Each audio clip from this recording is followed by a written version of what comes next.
Hello दोस्तों, आप सभी को पता है कि हमने परसेंटेज के बारे में बात कर रहा था ना। परसेंटेज आप लोगों को एक लाइव वीडियो में हमने पढ़ाया था, तो वहां से आप जाकर बिल्कुल बेसिक का क्लास आप देख सकते हैं। क्लियर। इसके बाद अभी जो मैं पढ़ाने वाला हूं वह परसेंटेज होगा। परसेंटेज में टाइप 1 की क्लास आप लोगों को करना है, जिसमें शीट 1 हमने तैयार कर दिया है। इसका सारा क्वेश्चन का सोल्यूशन अभी हम कराएंगे, एक एक क्वेश्चन को। और इतना बात याद रखिएगा कि मेरा पढ़ाने का तरीका ही अलग होता है, और कहने का मतलब अगर आपको आता भी होगा तो आप इतना जल्दी कैसे बना सकते हैं, तो सबसे पहले इसके बारे में आप जरूर देख लीजिएगा, जिससे आपके सवाल को सॉल्व हो जाएगा, है ना। अब देखिए, जैसे सबसे पहला सवाल क्या है, परसेंटेज की बात कर लेते हैं बालक। अगर परसेंटेज में हम लोग आते हैं, देखिए परसेंटेज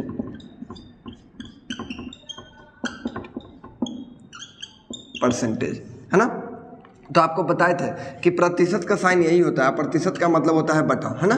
बटा में कितना होना चाहिए, 100 होना चाहिए, यानी डिनोमिनेटर 100 होना चाहिए, मतलब हर कितना होना चाहिए, 100 होना चाहिए। अगर हम कहीं लिखते हैं 1%, तो 1% का मतलब होता है 0.01%, 0.01। इसका मतलब क्या हुआ कि 1 बटा कितना हो गया, नीचे 100 हो गया, यानी 0.01 हो गया। क्लियर। अगर हम कहीं लिख दिया कि सर 50% कितना होता है, तो 1/2 होता है। क्यों होता है भाई, क्योंकि 50 बटा कितना हो जाएगा, 100, मतलब 1 कितना हो जाएगा, 2।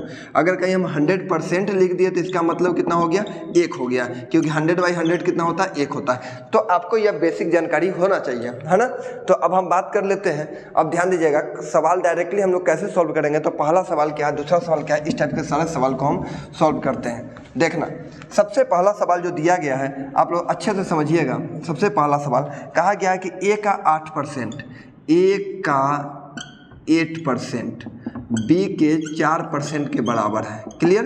a का 8% जो है, b के 4% है, तो a का 20% कितना होगा। का मतलब मल्टीप्लाई होता है, a का 20% कितना होगा। तो कोई भी बच्चा जो है ना, आंख बंद करके भी बना देगा। क्या है सर, यहाँ 8 का 4% या आधा है, तो 20 का आधा कितना हो जाएगा, 10%। तो यही मेरा आंसर हो जाएगा। b का क्या परसेंट हो जाएगा, 10%। अगर दूसरा सवाल की बात करते हैं, देखो बच्चा, दूसरा सवाल जो है मेरे पास, कहा गया है a का x%, a का x% वह b के y% के क्या है, बराबर है। क्लियर। तो फिर पूछा गया है कि b का z% क्या होगा, मुझे बताना है b का क्या परसेंट, z%। अब समझिएगा, अगर आपको पता है b का z% बताने के लिए पहले मुझे b का वैल्यू चाहिए, और b का वैल्यू मुझे यहाँ से निकलेगा। तो b का वैल्यू निकालने के लिए ax तो ऐसे ही रहेगा, a मल्टीप्लाई x%, अब बटा में कितना हो जाएगा, y हो जाएगा। और आपको इतना पता है क्योंकि परसेंटेज से परसेंटेज का खत्म हो जाएगा। अब ax बटा कितना हो गया, y। अब b के जगह पर लिख सकते हैं ax बटा कितना हो जाएगा, y, और यहाँ z है तो कितना लिखा है, z%। मतलब कहने का मतलब है कि a का xz बटा क्या, y, यानी ऑप्शन नंबर डी मेरा आंसर हो जाएगा। मतलब इधर उधर घुमा के लिख सकता है, लेकिन ऊपर में axz ही होना चाहिए, अब बटा में y ही होना चाहिए। बात समझ में आया। तो अब क्वेश्चन नंबर 3 की बात करते हैं। देखो, क्वेश्चन नंबर 3 तो बहुत आसान है। कहा गया कि y का x% प्लस x का y%, ये कितना होगा। तो मेरे प्यारे बालक, अब समझना, अगर हम कहीं लिखते हैं 20 का 10%, 20% का 10, या कहीं लिख देते हैं 10% का 20, क्या दोनों अलग अलग है कि सेम है। तो कहोगे सर दोनों अलग अलग कैसे हो सकता है, दोनों सेम है, क्योंकि दोनों मल्टीप्लाई में है। और दोनों जैसे ही मल्टीप्लाई में है, तो कहने का मतलब क्या है कि 20% बटा हटाएंगे फिर भी 100 आएगा, 10% बटाएंगे 100 फिर भी 100 आएगा, मतलब 200 बटा 100 फिर भी कितना आएगा, 2 ही आएगा। इसमें भी 200 बटा 100 फिर भी 2 ही आएगा, क्योंकि परसेंटेज हटेगा तो नीचे 100 होगा, यहाँ भी 100 होगा, बात वही रह जाएगा। तो अब इसके पास हो चाहे इसके पास हो, बात होगी कि नहीं, क्योंकि ये दोनों वैल्यू सेम है। तो xy यहाँ कितना हो जाएगा, 2xy%। तो यही हमारा आंसर हो जाएगा। ऑप्शन नंबर हो जाएगा हमारे पास 2xy, डी आंसर हो गया। ठीक है। अब क्वेश्चन नंबर 4। अब 4 नंबर से थोड़ा सा टाइप चेंज कर दिए हैं, ध्यान दीजिएगा। क्वेश्चन नंबर 4 क्या है, कहा गया है कि 48 का कितना परसेंट 100 है। अब ध्यान से समझना, कहीं भी का मिले, क्या मिले, का, या कहीं भी से मिले, या कहीं भी ऑफ मिले, तो वह हमेशा नीचे जाता है। कहाँ जाता है, नीचे जाता है। इसको लिख लीजिए, नीचे जाता है। क्लियर। कहीं भी का मिले या ऑफ मिले या से मिले, हमेशा ज़्यादातर कहाँ जाता है, नीचे जाता है। जैसे एक सवाल है 48 का, एक सवाल हम लिख के आपको पढ़ा दे रहे हैं, है ना। क्वेश्चन नंबर 4 है, 48 का कितना प्रतिशत 6 है, 48 का कितना प्रतिशत 6 है। अब ध्यान दो बच्चा, का किसके साथ लगा हुआ है, तो इसके साथ लगा हुआ है। ये कहाँ जाएगा, नीचे जाएगा, जो बच गया यहाँ लिखेंगे। तो पहले लिखेंगे 6, परसेंटेज बदलने के लिए हमेशा 100 से गुना करते हैं ना। अब बटा हो जाएगा कितना, 48, बचा कितना हो जाएगा, 48, 8 6 48 हो जाएगा, यानी 50 बटा 4, 50 मतलब 25 बटा 3, 25 बटा है ना 2 यानी 12.5%, यानी कितना आ जाएगा यह 12.5%। क्लियर हो गया। तो ऐसे सवाल को आप ऐसे बना सकते हैं, का और से जब भी रहेगा तो इतना बात याद रखना कि हमेशा यह कहाँ जाएगा, तो यह नीचे जाएगा। बोलो सबको समझ में आ रहा है अच्छे से, क्लियर। अगला सवाल की ओर बढ़ते हैं, क्वेश्चन नंबर 5। क्वेश्चन नंबर 5 क्या कहा गया, 18 का कितना प्रतिशत 36 है। देखो 18 का, तो का वाला कहाँ नीचे चला जाएगा, 18 का कितना प्रतिशत 36 है, तो 36 ऊपर चला जाएगा, 36 गुना 100, 18 दूना 36 यानी 200%। ठीक है, तो यह सवाल आपका बन गया। क्वेश्चन नंबर 5 था। क्वेश्चन नंबर 6, हाँ क्वेश्चन नंबर 6 थोड़ा अच्छे क्वेश्चन है, ध्यान दीजिए। कहा गया कि 75 मिलीलीटर, कितना बोला गया, 75 मिलीलीटर 1.75 लीटर का, तो देखो 1.75 लीटर का, तो यह कहाँ चला जाएगा नीचे, तो 1.75, और लीटर को अगर हम मिलीलीटर में बदले तो 1000 से गुना करेंगे। कितना से गुना करेंगे, 1000 से गुना करेंगे। बात समझ में आया, 1000 से गुना मिलीलीटर में। अब गुना ऊपर लिखा है 75 मिलीलीटर, तो 75% बदलने के लिए कितना से गुना कर देंगे, 100 से। अब तुम कहोगे कि सर इससे तो 2 शून्य खत्म हो जाएगा, क्योंकि नीचे 100 आएगा तो खत्म हो जाएगा। अब तुम इसको काट सकते हो, 1 शून्य से 1 शून्य यह खत्म हो गया, ये 25 से कटेगा, 25 तिहाई 75, 25 से काट दो, 25 छक यानी 25 सत्ते, ठीक है, यानी 30 बटा हो जाएगा हमारे पास 7, और मतलब 7 चौका 28, 4.2/7%, यही हमारा आंसर हो जाएगा। तो हमेशा याद रखिएगा, बड़े यूनिट को आप छोटी यूनिट में लाने का प्रयास कीजिए, है ना। जैसे 75 मिलीलीटर था, तो इस यूनिट में लाने, पहला जो होता है उसी यूनिट में लाने का प्रयास करते हैं, ठीक है, यही हमारा आंसर हो जाएगा। अब हम बात कर लेते हैं क्वेश्चन नंबर 7 की। क्वेश्चन नंबर 7 क्या कहा गया कि 30 क्विंटल है, 30 क्विंटल 2 मीट्रिक टन का, तो 2 मीट्रिक टन कहाँ आ जाएगा, नीचे आ जाएगा। अब याद रखिएगा, जैसे मीट्रिक टन, अब 2 मीट्रिक टन, 1 मीट्रिक टन बराबर होता है 10 कुंटल, 10, है ना, तो 2 मीट्रिक हो जाता है तो 20 कुंटल हो जाएगा। तो कहने का मतलब 2 कहा गया है 30 क्विंटल, क्वेश्चन नंबर 7 है, क्वेश्चन नंबर 7 है, 30 क्विंटल 2 मीट्रिक टन का कितना प्रतिशत है, तो 2 मीट्रिक टन नीचे आ जाएगा, इसको कुंटल में गुना करेंगे तो नीचे कितना हो जाएगा, 10 हो जाएगा, तो 20 हो गया इधर, और 30 क्विंटल है तो 30 अगुने, इसको परसेंटेज बदलने के लिए हमेशा 100 देते हैं। क्लियर। अब कहोगे सर इससे ये खत्म हो गया, इससे यह 15 बार में खत्म हो जाएगा, मतलब कितना आसान था, यह 150% हो गया। तो आपको यही याद रखना था कि 1 मीट्रिक टन में 10 क्विंटल, ठीक है। तो यहाँ देख लो, क्वेश्चन नंबर 8 की बात करते हैं। आधे घंटे का 1 मिनट 10 सेकंड कितना के बराबर होगा। देखो आधे घंटे का, तक आधे घंटे का कहाँ चला जाएगा, नीचे, तो आधा घंटा करने का मतलब कितना है, 70 मिनट, है ना।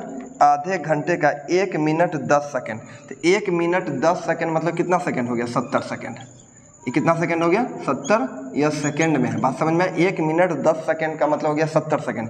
परसेंटेज में बदलने के लिए गुना 100, और आपको पता है आधे घंटे का, तो आधा घंटा मतलब 30 मिनट, इसको भी सेकंड में बदल दो तो गुना कितना हो जाएगा, 60। अब बताना है कि कितना परसेंट होगा, तो 2 शून्य से तो यह खत्म हो गया, ठीक है। अब कहोगे सर यहाँ 3 हो जाएगा, यहाँ हो जाएगा 35, यानी 35/9 हो गया, 35/9, 9 चौका नहीं, 9 3 27 चला जाएगा, यानी 9 3 27, यानी 3.89%, यही हमारा आंसर हो जाएगा, ठीक है। 9 8 72, क्लियर, यानी 3.89% हमारा आंसर हो जाएगा। क्वेश्चन नंबर 9 की ओर बढ़ते हैं। क्वेश्चन नंबर 9 कहा गया है कि यदि 1400 का x%, ध्यान देने वाला, क्वेश्चन नंबर 9, 1400 का x%, इसको 2 तरीक़ा से बताएंगे। 1400 का x% हमारे पास 119 है, तो कहा गया है कि x का वैल्यू बताना है, कितना का वैल्यू बताना है, x का वैल्यू बताना है। तो अब मेरे प्यारे बच्चे समझना है, एक तो पहला तरीका यही है कि 1400 लिखेंगे, मल्टीप्लाई, परसेंटेज हटाएंगे तो नीचे 100 लिखेंगे, बराबर हमारे पास 119 हो जाएगा, है ना। तुम कहो सर 2 शून्य से 2 शून्य काट दीजिए, है ना, 14 सत्ते 98 ना, तो ये 7 नीचे आ जाएगा, 7 से काट दो, 7 दूना 14, और 7 से ही कटेगा, 7 एकम 7, 7 7 17 17 119, यानी x बराबर हो जाएगा 8.5। x बराबर कितना आ जाएगा, 8.5।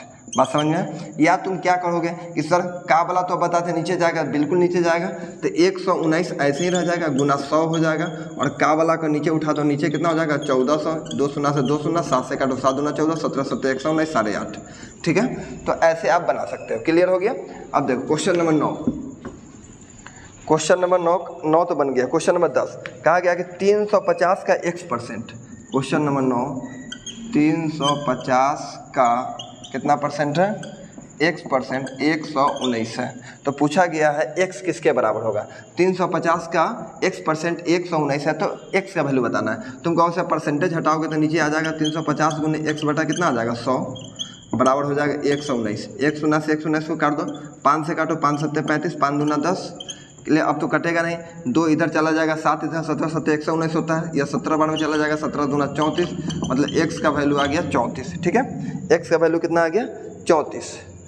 क्लियर। यदि 350 का x बट्टा 100, ओहो क्वेश्चन गलती हो गया, रुको रुको रुको रुको रुको रुको रुको 1 मिनट।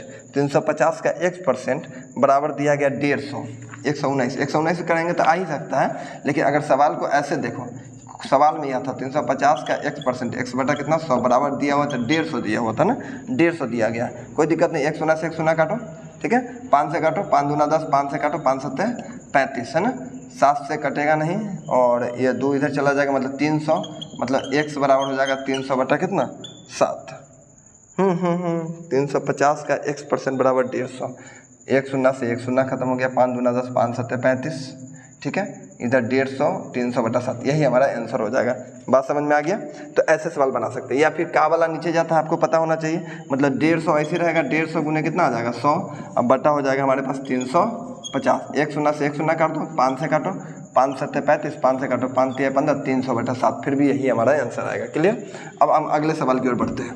देखो क्वेश्चन नंबर बढ़ते हैं 11, ध्यान से समझना, क्वेश्चन नंबर है 11। हाँ, अब सवाल सब बेहतरीन है। क्वेश्चन नंबर 11 जो है सेम पिछले जैसा है, क्वेश्चन नंबर आप 3 बना सकते हैं, क्वेश्चन नंबर 3 की तरह है, क्वेश्चन नंबर 11 आप बना सकते हैं। क्वेश्चन नंबर 12 देखो बाला, क्वेश्चन नंबर 12 कहा है, कहा गया कि y का 90% x है, y का 90% वह कितना दिया गया है x, तो पूछा गया है x है, तो y x का कितना परसेंट होगा, y जो है x का कितना परसेंट होगा, समझिएगा, x का 90% y का 90% x है। अब मेरी बात अच्छे समझिएगा, जैसे हम बोलेंगे हम आपसे 10% अधिक हैं, तो हम तो 100, दुनिया का हर एक वस्तु 100 होता है।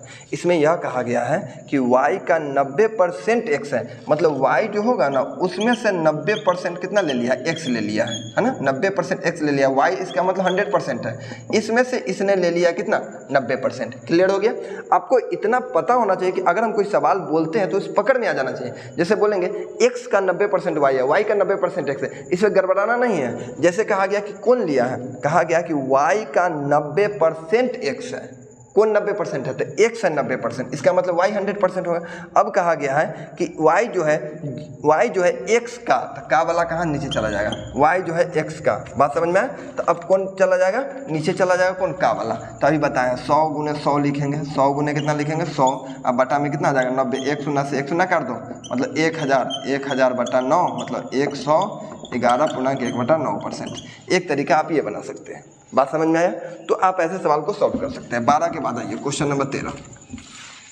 12 के बाद है क्वेश्चन नंबर 13। 13 नंबर भी सेम सवाल है। कहा गया है x y का 80% है। देखो x जो है y का 80% है, x जो है y का 80% है, इसका मतलब y कितना होगा 100%, और x ले लिया कितना परसेंट 80%। फिर बोला गया कि 2x का कितना परसेंट y है, 2x, x नहीं 2x, तो 2x कहने का मतलब 8 गुना 16 160 हो जाएगा, 2x यही वैल्यू हो जाएगा। 2x का, तो का वाला कहाँ चला जाएगा, नीचे चला जाएगा, तो बच गया कौन 100, तो फिर लिखेंगे 100 गुने कितना 100, अब बटा में वो कितना हो जाएगा 160। 1 से 1 काट दो, 4 से काटो, 4 चौका 16, 4 से काटो ये 25 बार में, यानी कट जाएगा, फिर यहाँ 2 हो जाएगा, यहाँ हो जाएगा 5, 5 25, 125 बटा 2 मतलब 6, यानी 62.5 पूर्ण, है ना। तो यही हमारा आंसर हो जाएगा। तो आपको यह समझना है, हमको बोला गया है कि x लिया है 80% y में से, y अगर 100 है तो x ले लेगा 80%, इसका डबल करना दुगना यानी 2x हो जाएगा, और 2x मतलब 80 दूना 60, 160, इसी का, तो का वाला नीचे चला जाएगा, बेसिकली आपसे सवाल सॉल्व हो जाएगा। क्वेश्चन नंबर है 14। अब क्वेश्चन नंबर 14 आप समझना, क्वेश्चन नंबर 14 बहुत बेहतरीन, बहुत ही अच्छा सवाल है। देखो क्वेश्चन नंबर 14 हम समझाने का प्रयास करते हैं। कहा गया यदि x का 49%, यदि x का कितना परसेंट 49% दिया गया है y, यदि x का 49% y है तो 50 का y% कितना होगा। देखो 50 का y% कितना होगा। मेरे प्यारे बच्चा आप समझना कि अगर हम पूछते हैं 50 का y%, तो कोई भी बच्चा बोल देगा सर 50 का y% होगा y बटा 2, मतलब y का आधा। सिंपली कोई भी बालक हमको बता देगा। और अगर हम ऑप्शन लिख दे तो और बेहतरीन रहेगा। ऑप्शन लिख देते हैं 40% ऑफ y, दूसरा है 24.5% ऑफ y, ठीक है। तीसरा है ऑप्शन हमारे पास 50% ऑफ एक्स और चौथा है हमारे पास 20% 24.5% ऑफ एक्स, है ना। अब समझना, देखो अगर हम लिखते हैं 50 का y%, कोई भी बता दे सर परसेंटेज हटाएंगे नीचे 100 आ जाएगा, इससे ही कट जाएगा, मतलब हमको y का आधा करना है। अगर हम y का आधा करेंगे, अगर y का आधा करेंगे तो डेफिनेट है कि x का भी क्या हो जाएगा, आधा हो जाएगा। और x का आधा मतलब 49 का आधा 24.5, यानी 24.5 किसका होगा, ऑफ का, मतलब x का होगा, यही आंसर होगा और कोई आंसर होगा ही नहीं। क्लियर हो गया। तो इस सिर्फ सवाल हमको लिखने में समय लगा है, बनाने में तो आंख बंद करेंगे आंसर आ जाएगा मेरा, है ना। तो आप लोगों को भी प्रैक्टिस करना होगा, इतना ही। क्वेश्चन नंबर आते हैं 15। देखो 15 नंबर सवाल क्या है समझना। कहा गया a का 5%, a का 5% है b, a का 5% कौन है, b। तो पूछा गया तो b 20 का 20% कितना होगा, 20 का 20% कितना होगा, किसके बराबर होगा। इसको भी हम ऑप्शन लिख देते हैं ना। इसका ऑप्शन हमारे पास क्या लिखा गया है, ध्यान से समझना। 20% ऑफ 20% ऑफ a/2, है ना। दूसरा ऑप्शन है हमारे पास 50% ऑफ a/20। तीसरा ऑप्शन है हमारे पास 50% ऑफ a/2, 50% ऑफ a/2। और चौथा ऑप्शन है हमारे पास 20% ऑफ a/20। ठीक है। अब देखो बालक, हमसे सिंपली अगर हमसे पूछा गया कि 20 का b% कितना होगा, तो कोई भी बालक बता देगा सर b का 20% कहने का मतलब अगर हम परसेंटेज भी हटाते हैं तो नीचे 100 आ जाएगा। नीचे कितना आ जाएगा, 100, यानी b/5 आ जाएगा, यानी b/ कितना आ जाएगा, 5। सिंपल, क्योंकि जैसे ही हटाएंगे तो कट जाएगा ना 100, तो b/ कितना आ गया, 5। यानी b का हमको क्या भाग, b/5 भाग बताना है। तो b/5 से इसका भी 5, इसका 5 जैसे ही करेंगे तो कट जाएगा, मतलब a का हमको आना चाहिए कितना परसेंट, 1%। हमको a का 1% इसमें कौन सा ला सकता है, a तो कट जाएगा तो 10% आ जाएगा, a तो कटेगा ही नहीं, a तो 25% आ जाएगा, यह कटेगा तो a का यह 20% ला देगा, यही हमारा आंसर हो जाएगा। यह कटेगा तो एक बार कटेगा ना, तो a कटेगा तो a का 1% नहीं हो गया, a का 1%, यही तो लाना है, यही तो आंसर है हमारे पास। देखो जो है सो ऑप्शन लिखने में देरी है। 15 के बाद आइए क्वेश्चन नंबर 16। क्वेश्चन नंबर 16 क्या है, बहुत ही बेहतरीन, बहुत ही लाजवाब, बहुत ही शानदार सवाल है। देखो क्वेश्चन नंबर 16 कहा गया है 8 का, इसको हम 2-3 तरीका बताएंगे, इसलिए आप लोग पूरे अच्छे से इस वीडियो को देख लेना, है ना। इस सवाल को अच्छे से देख लेना, क्या करना है, 8 फिर का मतलब ऑफ, फिर दिया गया 0.08%। एक तो हम डायरेक्ट मेथड बताएंगे और एक आँख पलक झपकते आंसर आपका जाए, है ना। और हमारे पास ऑप्शन क्या क्या दिया गया देख लो, 0.8, दूसरा है 0.08, तीसरा है हमारे पास 0.64 और चौथा है हमारे पास 0.2। ठीक है। अब इसको 2 तरीका से हम बताएंगे। सबसे पहला तरीका क्या होगा कि अगर हम लॉन्ग मेथड में जाते हैं तो आप कहोगे सर बनाने के लिए तो बना ही देंगे, बिल्कुल बना सकते। देखो पहले लिखो 8 गुना, इसको हटाओगे तो अच्छे से समझना, परसेंटेज हटेगा तो 2 को सुनना, डेसिमल हटेगा तो 3 को सुनना, नीचे आ जाएगा 5 को सुनना, मतलब 8 बटा कितना आ जाएगा, 5 को। क्लियर। यहाँ से तुम देखते हो तो 8 तो नीचे आएगा ही, ऊपर आएगा ही आएगा, परसेंटेज का डेसिमल का मतलब टोटल मिला के 4 को सुनना, और पावर में हो जाएगा 1 बटा कितना हो गया, 9। क्लियर। अब कहोगे कि सर यहाँ 8 8 8 है, तो 8 के पावर यह 3 हो जाएगा। यहाँ तुम देखोगे तो यहाँ 4 को सुनना, 5 को सुनना यहाँ होगा ना, क्योंकि 3 और डेसिमल जो 5 को सुनना, 4 को यानी 9 को, यानी 10 के पावर हम 9 लिख सकते हैं बिल्कुल। और इसके पावर में लिखा गया 1/9, है ना। अब 8 को तुम ये भी लिख सकते हो कि सर 2 के पावर 3 और इसके पावर 3 लिख सकते हो बिल्कुल। और 10 के पावर 9 है तो इसको रहने दो 10 के पावर 9। अब इसको ऐसे लिख सकते हैं 2 के पावर 9 और बटा में 10 के पावर 9, और इसके पावर में तो 1/9 रहेगा ही नहीं रहेगा, है ना। अब तुम कहोगे कि सर ये तो ठीक है, इसको आप ऐसे भी तो लिख सकते हैं 2 बटा कितना 10, दोनों पर सेम है, और इसके पावर में 9 और इसके पावर में 1 बटा कितना 9, 9 से 9 कट जाएगा तो 2/10, और 2/10 का मतलब होता है 0.2। देखो तो इतना लंबा आपको बनाना पड़ा, लेकिन यह इतना लंबा बनाने वाला सवाल है नहीं। आप अगर चाहते हैं तो इसको सेकेंडों में आप बना के फेंक सकते हैं। देखो कैसे बना के फेंक सकते हो, क्योंकि आपको पता है कि 8 8 8 है, तो 8 का मतलब 2 के पावर 3, 2 के पावर 3, 2 के पावर 3 सब गुना में रहता है। जब जैसे देखो 2 के डेसिमल से कोई मतलब नहीं रखो, 2 के पावर 3, 2 के पावर 3, 2 के पावर डेसिमल से कोई और परसेंटेज से कोई मतलब ही नहीं रखो अभी। देखो तो जब ऊपर सेम रहता है तो ऊपर जुड़ जाता है, तो 2 के पावर 9 और ऊपर से 1/9 है, इसका मतलब 9 9 कट गया, सिर्फ 2 ही आ रहा है, इसके अलावा कोई बचेगा भी नहीं, क्योंकि डेसिमल इससे कोई फायदे नहीं है, यानी आंसर हो जाएगा हमारे पास 0.2। तो इसको आप ऐसे दिमाग में, तो एग्जाम में आएगा तो ऐसे कैलकुलेट आप कर सकते हैं, है ना। चलिए अगला सवाल। तो ये सवाल आपको सिर्फ दिमाग चेक करने के लिए दिया था और कुछ करने के लिए, इतना लंबा सवाल बनाओगे तो बनाते रह जाओगे। चलो इसके बाद सवाल नंबर हम अब बढ़ते हैं, क्वेश्चन नंबर आ जाइए 17। ये जीडी का सवाल है। देखो क्वेश्चन नंबर 17 में देखो कैसे घुमा दिया है। 17 कहा गया है, आपका जो सवाल है 37 जो है 55 का कितना परसेंट है। 55 का, तो का वाला यहाँ ऑफ नीचे चला जाएगा, आपको पता है, तो लिख देंगे 37 इंटू मल्टीप्लाई 100 बाई कितना हो जाएगा 55 हो जाएगा। आप इसको काट सकते हैं 5 से 11 में, 5 से यह कट जाएगा 20 बार में, क्लियर 5 से है ना, 20 25 5 से 11 बार में। अब इसको करो सर 17 दूना, इस और कटेगा नहीं ना, नहीं कटेगा तो 37 दूना 74 हो जाएगा, 740 बटा कितना 11, 11 7 77 नहीं 11 से 66 यानी 6, 6 इधर हो जाएगा क्योंकि 6 वाला तो सब ऑप्शन में है, तो 66 और इधर 4 8 80, 11 से 77 यानी 17 यानी 67, यानी 67 वाला एक ही ऑप्शन में, मतलब वही हमारा आंसर हो जाएगा। ठीक है, अब आइए क्वेश्चन नंबर 18 पे बात कर लेते हैं। 18 नंबर कहा गया कि एक संख्या अपने 16% से 42 अधिक है। अब ये समझनी है, कोई भी संख्या अपने आप में 100% होता है, कोई भी संख्या अपने आप में कितना परसेंट होता है 100% होता है, और 100% में यह बोला है कि एक संख्या है वो अपने 16% से 42 अधिक है। देखो इसको हम 1 लाइन में आंसर ला देंगे, लेकिन आपको सिखाने के लिए हमको लिखना पड़ रहा है ना। संख्या हमारे पास 100%, ये अपने 16% से बोल दिया है कितना अधिक है 42, यानी 16% से कितना अधिक है 42। परसेंटेज के बाद आएगा तो घर जाएगा तो 84% बराबर 42 हो जाएगा। तो संख्या पूछा गया, संख्या 100% होता है ना, इसका यह आधा है तो इसका भी आधा हो जाएगा, मतलब 50। तो हम रहते तो यहीं 84% बराबर 42, मतलब 50, 100% बराबर 50 हो जाता है। तो ऐसे बना सकते थे। चलिए क्वेश्चन नंबर 19 की बात कर लेते हैं। क्वेश्चन नंबर 19 क्या कहा गया कि एक संख्या 50 से 20% अधिक है। कोई भी संख्या 100% होता है, कोई भी संख्या, अगर हम 50 लिखते हैं तो ये भी संख्या 100 है, ये अपने से 20% अधिक है। इसका मतलब 120 बटा कितना हो जाएगा 100, यानी 20 50 100 यानी 12 50 60 है ना, 12 50 60 यानी कितना संख्या हो गया 60। अगर हम बोलते हैं कि 40 का 20% अधिक है, 40 अगर हम संख्या बोलते हैं कि 40 से 20% अधिक है, तो 40 तो हम लिखते हैं, अब 20% 120 बटा कितना हो जाता है 100, यानी 12 चौका 48 है ना, तो 48 हो जाता है। तो ये आपको सोच समझ पे डिपेंड करता है कि आप कैसे सवाल को सॉल्व करते हैं। एक लास्ट सवाल आपके पास बचा हुआ है, क्वेश्चन नंबर 20। देखो यह लास्ट सवाल है, क्वेश्चन नंबर 20। यह कहा गया है कि 25% का 25% कितना होगा। कोई भी वानर बना देगा, कोई भी बच्चा बना देगा, 25% का 25% कितना होगा। सर कहोगे कि यहाँ से परसेंटेज जाएंगे 100 यहाँ भी, यानी कहने का 25 का स्क्वायर कितना होता है 625, और नीचे हो जाएगा 4 गो शून्य, होगा कि नहीं, क्योंकि इसका 4 गो शून्य हो जाएगा। इसको अगर तुम भाग लगा तो 0.625, डेसिमल हटाओगे तो 4 गो शून्य ही हो, तो बस इतना ही स्पीड आपको होना चाहिए। तो ठीक है बच्चा, तो आज के लिए इतना ही, फिर मिलते हैं अगले वीडियो में।